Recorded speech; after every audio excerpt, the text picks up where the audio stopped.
One of the divisions within the Folsom Police Department is the Community Crime Suppression Unit. They handle different issues within the city that disturbs the quality of life. The homeless population is one of their focuses. With the help of outside resources, they help guide and overlook those on the streets to assist them the best they can. Going into homeless camps, dealing with calls for service that involve homeless individuals, many of which that we know due to numerous prior police contacts. We know them on a first name basis. So we try to triage those calls to best determine how best to handle those situations, up to and including offering homeless services to them. Oftentimes I will have our civilian homeless navigator, Laura Basquez. She'll ride along with me and go out with our team and offer those services directly to the homeless individuals, whether that be for transitional housing or shelter or perhaps transportation if they're trying to get back to a different state where they came from, all those sort of things. Under other circumstances, when they do engage in criminal behavior, just like any other police officer, we go out there and we address those issues either through citations or arrests. So we kind of do all sorts of different things. When COVID-19 hit, the state of California formed Operation Room Key to get the homeless off the streets and into local hotel rooms to help stop the spread. With that program ending, Operation Home Key was formed, and it allowed for individuals to have a permanent residence. Home Key is permanent housing that is done on a rehab of motels. So if you have a motel and you don't want to be in the motel business anymore, you want to sell your property to an affordable housing developer, then you could have applied for Home Key funding in order to do that rehab. And there's several projects in Sacramento that are taking place in the Sacramento region, and this is one of them. So this is an actually permanent supported housing project. People never have to leave. This could be their home. The Folsom Lodge Motel is one of the motels being renovated to house homeless mental health individuals from around the Sacramento and Folsom region. After the Harani family organization bought the building to go towards Operation Home Key, Hope Cooperative, which runs multiple affordable housing projects in the Sacramento region, stepped in, and they're now overlooking the project. They'll be running the building and providing resources to their residents. All of our clients pretty much are disabled. Now, can they work? Yes. And does it happen? Absolutely. So over time, people get stable, they get their medical, psychiatric, behavioral health services, addiction services, whatever it is that they need to increase their stability. As they become stable, people do naturally start looking for meaningful activity.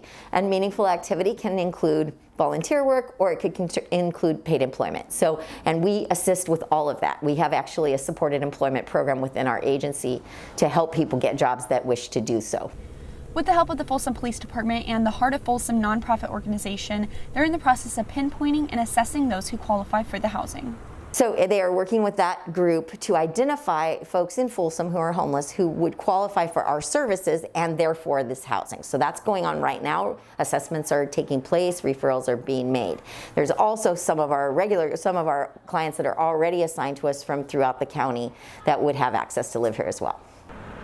Being awarded funding from the state and a grant from their next door neighbor, Bank of America, to furnish the units, they hope to be in operation by April 1st. The developers are working tirelessly to finish the renovations while making the building pleasing to the eye and homey for its residents and their furry friends. We'll have a small laundry room for them, for their laundry services, with 3 units that will be in there for their access. And then we have a nice area in the back that's probably about 25 feet wide, 20 to 25 feet wide, that runs the whole back of the building that will be utilized for common area space. And this will be an area where the tenants can come out and be outside and enjoy some time instead of hanging out in a parking lot or in the front of the building. We'll have a nice access area in the back for them.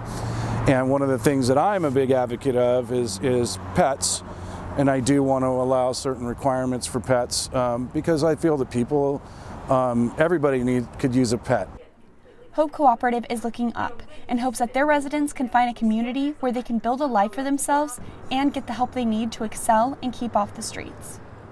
I want this to be a safe and permanent place where people can call it their home. I want the folks that live here to have a sense of community, to be able to explore what their next hopes and dreams might be, because you can't do that from the street. You can only do that when you are stable and you no longer have to worry about where you're going to sleep tonight. So once people come out of homelessness and live in stable housing, they have the opportunity to build a community, to get the kind of support they need to take that next step, whatever that might be, which might be moving on, might be getting a job, might be doing volunteer work, might be reconnecting with their family and friends.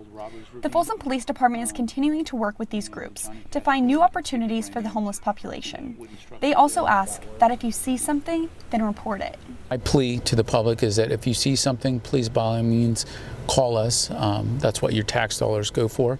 Both our officers and our dispatchers are trained professionals, and we are very adept at determining whether or not that's something that is appropriate for a law enforcement response.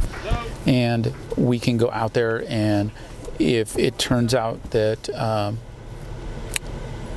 there's nothing that needs to be done, then no harm, no foul. But oftentimes what we see is we will get a call for service or a complaint for one thing, and we'll go out and investigate, and we'll find something entirely different, and we can act upon that. What may appear on the surface as a minor offense or a minor issue may at one time or later down the line develop into a larger issue. So I at least like to be made aware of those situations so that we can be proactive about that and make sure that the issues don't mushroom into a larger issue down the line. So we take pride in being proactive that way, and being really responsive to our citizens and providing that higher level of customer service.